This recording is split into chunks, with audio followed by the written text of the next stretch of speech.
Welcome back to Living in the Word, and today we are looking at the law concerning bodily discharges. So let's begin. Leviticus 15 verses 1 to 12.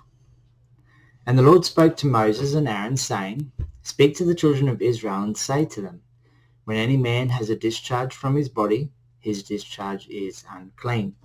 And this shall be his uncleanness in regard to his discharge, whether his body runs with his discharge, or his body is stopped up by his discharge, it is his uncleanness.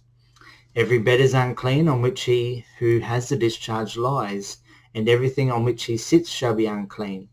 And whoever touches his bed shall wash his clothes and bathe in water, and be unclean until evening. He who sits on anything on which he who has a discharge sat shall wash his clothes and bathe in water, and be unclean until evening. And he who touches the body of him who has a discharge shall wash his clothes and bathe in water, and be unclean until evening. If he who has the discharge spits on him who is clean, then he shall wash his clothes and bathe in water, and be unclean until evening. Any saddle on which he who has the discharge rides shall be unclean. Whoever touches anything that was under him shall be unclean until evening. He who carries any of those things shall wash his clothes and bathe in water, and be unclean until evening. And whomever the one who has the discharge touches and has not rinsed his hands in water, he shall wash his clothes, bathe in water, and be unclean until evening. The vessel of earth that he who has a discharge touches shall be broken, and every vessel of wood shall be rinsed in water. So impurity can spread through contact with the unclean or with the things that the unclean touch. This is what's generalized in these rules right here. Leviticus 15 verses 13 to 15. And when he who has a discharge is cleansed of his discharge, then he shall count for himself 7 days for his cleansing, wash his clothes, and bathe his body in running water, then he shall be clean. On the 8th day he shall take for himself 2 turtle doves or 2 young pigeons, and come before the Lord to the door of the tabernacle of meeting, and give them to the priest. Then the priest shall offer them, the one as a sin offering, the other as a burnt offering.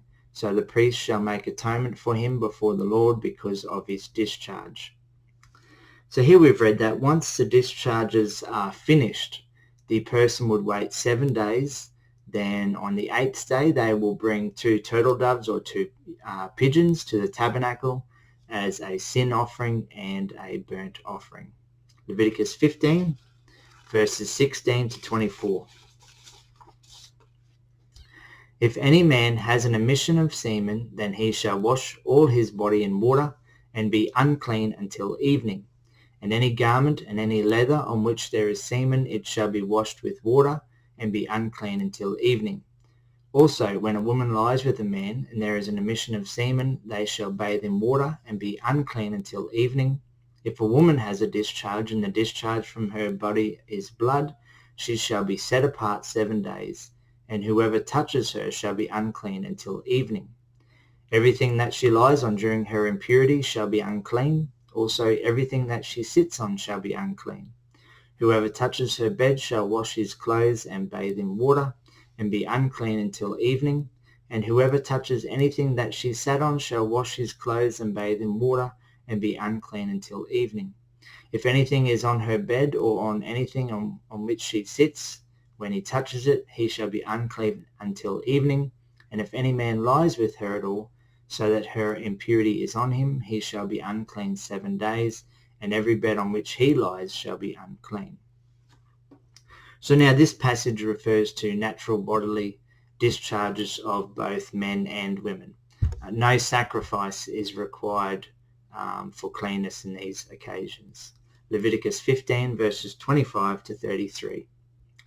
If a woman has a discharge of blood for many days, other than at the time of her customary impurity, or if it runs beyond her usual time of impurity, all the days of her unclean discharge shall be as the days of her customary impurity. She shall be unclean. Every bed on which she lies all the days of her discharge shall be to her as the bed of her impurity, and whatever she sits on shall be unclean as the uncleanness of her impurity. Whoever touches those things shall be unclean. He shall wash his clothes and bathe in water and be unclean until evening. But if she is cleansed of her discharge, then she shall count for herself 7 days, and after that she shall be clean. And on the 8th day she shall take for herself 2 turtle doves or 2 young pigeons, and bring them to the priest, to the door of the tabernacle of meeting.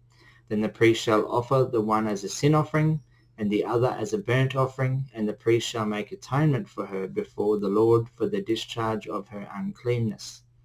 Thus you shall separate the children of Israel from their uncleanness, lest they die in their uncleanness when they defile my tabernacle that is among them. This is a law for one who has a discharge, and for him who emits semen and is unclean thereby, and for her who is indisposed because of her customary impurity, and for one who has a discharge, either man or woman, and for him who lies with her who is unclean. So this final passage refers to abnormal discharges for women. Once the discharges are finished, she would wait 7 days. On the 8th day, she will bring 2 turtle doves or 2 pigeons to the tabernacle as a sin offering and a burnt offering. Well, thanks for watching. Stay tuned for the next video. God bless.